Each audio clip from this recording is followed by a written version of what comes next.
Hi everyone, I hope that you're fine and in good health. So in this video we are going to learn how to download data from Yahoo Finance, and then we're going to learn what to do after we have downloaded data. What are some of the things we can do after having downloaded the data? If I assign you a project this semester, please read the instructions carefully, since the time span and the periodicity and the frequency would depend on the instructions that I provided in the project. So let's get started. So this is what I have print screen from Yahoo Finance. It said, well, how do we download historical data in Yahoo Finance? And then we have save historical data from a desktop browser or save historical data from a mobile browser. Alright, so I'm just going to go over this because I think most of you use PC, but if you don't, just follow these instructions. They should be kind of similar. So the first thing we do is to go to Yahoo Finance, then we enter a quote into the search field. Then it says number 3, select a quote in the search results to view it. Click historical data, select a time period, data to show, and frequency, click apply. To use the data offline, click download data. So let's go over each of the steps. Okay, so the first things first, go to Yahoo Finance. So I'm in yahoofinance.com. It's finance.yahoo.com. That's the address. And let's say I want to download two stocks, Walmart and Amazon. So I myself know the quotes for Walmart and Amazon, but you might not. So if you don't, we're gonna learn how to look up quotes for quote lookup over here, and I'm gonna type in Walmart first, and then we're gonna do Amazon. Walmart, okay. And I'm gonna do search, and when I hit the search, it says okay, this is WMT Walmart, and I'm gonna click on Walmart over here. Alright, so Walmart is trading for about $144.41 today, which is November 10th. What I'm going to do is open another tab because I want to do this concurrently, kind of side by side. So I'm going to open up another tab, and we're going to look up the quotes for Amazon as well. Okay, so let's go to finance.yahoo.com again.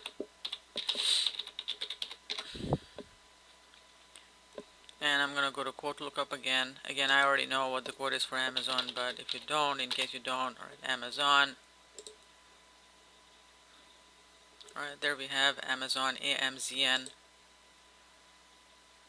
And it's trading for about $3,047.43. So now we have gone to yahoo.finance, we have entered the quote in the field, and then it has provided us with the results as you have seen. Alright, next thing we need to do is it says click on historical data, okay? So alright, where is the historical data? There it is. So we're going to click on the historical data for Walmart. And we're going to go to the Amazon tab. Click on the historical data for Amazon. There we are. Next thing we do is select a time period, data to show, and frequency. Okay, so that's important. And again, as I was saying, this is going to be dependent on when I give you the project and what year and what sort of time period and frequency or time span and frequency I'm asking you to use in the project. So we're in the Walmart tab now, and as you can see, it provides you with the time series data for Walmart prices.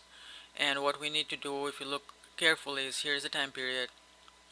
Show historical prices. We could do dividends or stock splits. For the purpose of my project, where you're most likely going to be looking at historical prices, and then we have the frequency.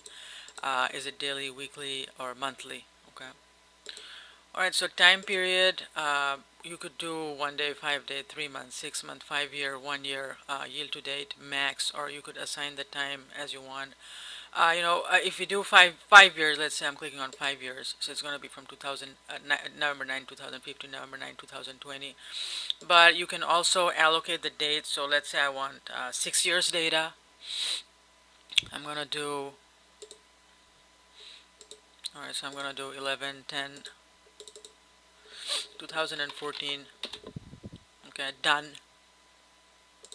That's my 6 years of data. But again, by default, you can choose 1 day, 5 day, 3 months, 6 month, yield to date, 1 year, 5 year, or max. Okay. And then I'm gonna click on, I could click on daily, weekly, or monthly, but let's click on monthly for the time being. And remember, let's go to Amazon and do the same thing. So I want data all the way from 2014. Done. I want historical prices and I want them monthly. Okay. So what you need to do now is to click on apply. I'm going to click on apply. I'm going to go to Walmart and click on apply. Remember, if you don't click on apply, then it's not going to work. All right, let's go back to our Yahoo sheet right now, and it says, okay, so the time period, data to show frequency, click apply. Okay, fine, we've done all that. And now all we need to do is download the data. This is the data for Walmart. It says walmart.csv. And then we have the data for Amazon. We already did apply, I think, but let's do it again. And then download. Alright, so we have amazon.csv and walmart.csv.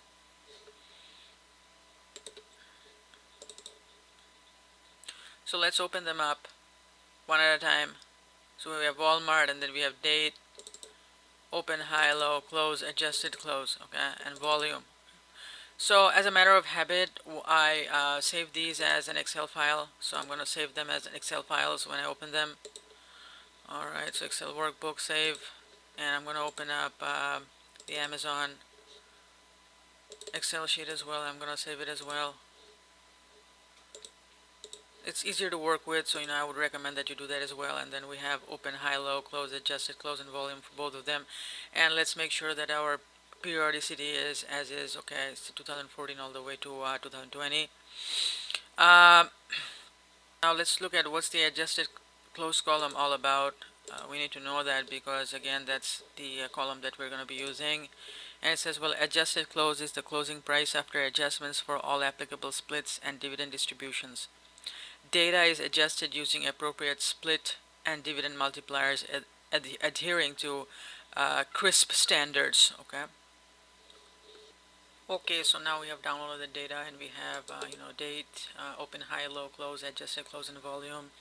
And so what do we do with the data now? So we're going to learn a couple of things we can do, and again, look at the instructions in the project to see exactly what I've asked you to do, and it depends on what class I'm teaching and what assignment you're gonna complete. So what you could do next, because again the column that we're interested in is the adjusted close column, is to label them. Alright, so I'm gonna label them as Walmart. Well, this is the Walmart price series. Alright, this is the adjusted close of Walmart prices on a monthly basis, as you can see, all the way from 12/1/2014 to 11/1/2020. Okay, and then I'm gonna do the same thing for Amazon. So I'm gonna label this as AMZN. Alright, that's my Amazon. Alright, so I'm not so depending on your project, you'll be selecting and choosing stocks and downloading the number of stocks that I have indicated in the project again. Next thing I'm gonna do is I'm gonna just copy and paste these closing prices with the date in a separate file, and I'm just gonna label it portfolio Dr. Yunus, or you can just name it whatever you want to. And I'm just gonna copy and paste the date column and make sure that the dates are consistent.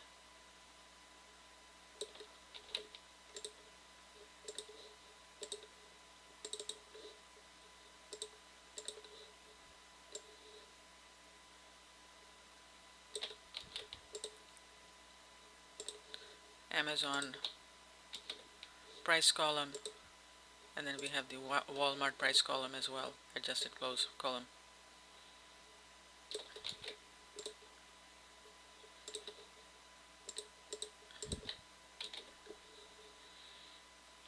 So once we already have this set up, I don't need these anymore, so I'm just gonna close them. Yes. And again, I'm just showing you an illustration with two securities, but you can do it with more depending on what I've asked you in the assignment. So these are again the price columns. As you can see, the Amazon price in 2014 was about $300, and look at it now. Alright, the next thing we're gonna do is to calculate the holding period returns for Amazon and Walmart. Okay, so we're gonna write our Amazon here and our Walmart here, and the formula is pretty easy. And so we're gonna do equal, this is the formula, adjusted close for this period minus the adjusted close of the previous period divided by the adjusted close of the previous period again. So equal, open parenthesis, we have adjusted close in January minus the adjusted close in December divided by the adjusted close in December again. And Amazon price had gone up from December to January, and all we have to do right now to calculate the holding period for each series, and you can drag um, as much as you want, and then it's gonna fill out, the Excel is gonna automatically fill out all of these cells and columns. So depending on how many securities you have, you're gonna just drag. Alright, so I like to highlight it yellow because just to make sure that you know that all our analysis are going to be based off of using these two series. So let's say we want to know, alright, what was the average return and the standard deviation. So we're going to do equal average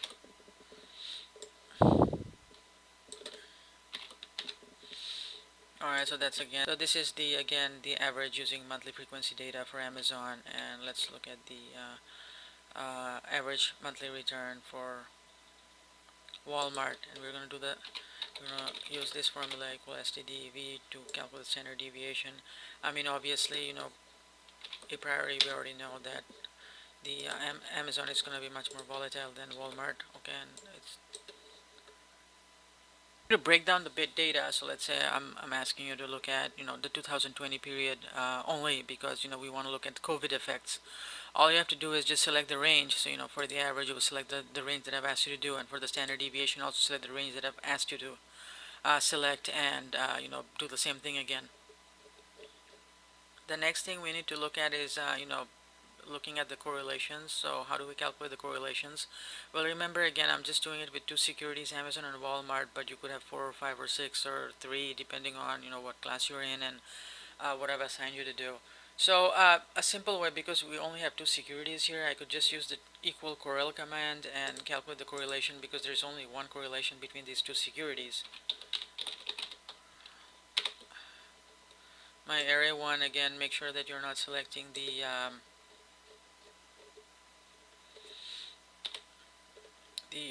average and standard deviation. Area 2, and it shows a correlation, pretty low correlation of about 1.139. Okay.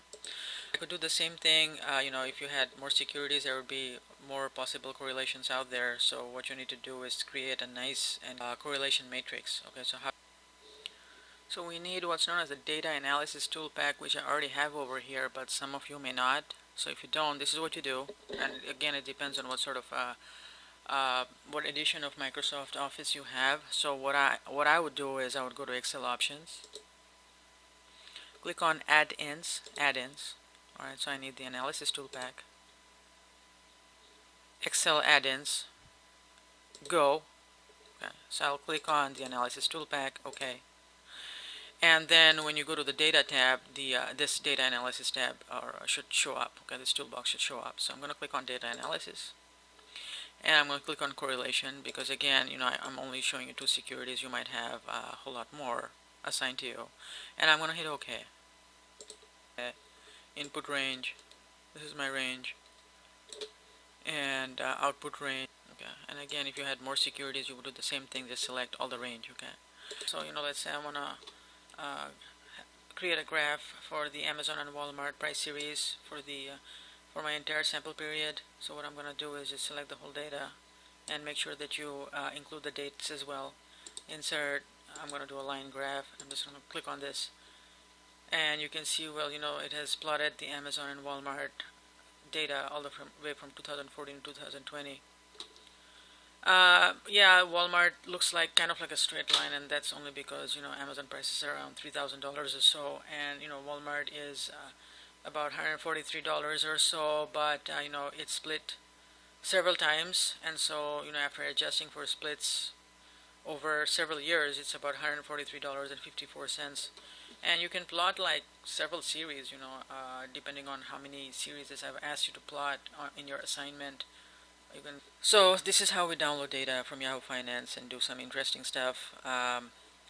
Remember again, choose the span or periodicity of the data and the frequency, daily, weekly, or monthly, etc., depending on what I've asked you on the project. Review the project carefully because it's dependent on which class I'm teaching. Thank you, and I really hope that you find this short video presentation helpful and that it helps you with your project. Thank you. Please take care and stay safe.